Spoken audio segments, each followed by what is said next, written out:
था मेरे सारे इंडियन फैंस के लिए जो कि मुझसे बहुत प्यार करते हैं। उन्होंने मुझसे रिक्वेस्ट किया था, कंदील अगर पाकिस्तान हार भी जाता है तो प्लीज़ आप हमारे लिए एक डेडिकेशन ज़रूर दीजिएगा।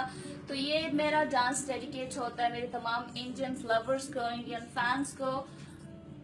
कॉन्ग्रेचुलेशन आप सबको, आप लोग मैच जीत गए फाइनली। हम लोग हार गए, वी आर लूजर्स। एनीवेज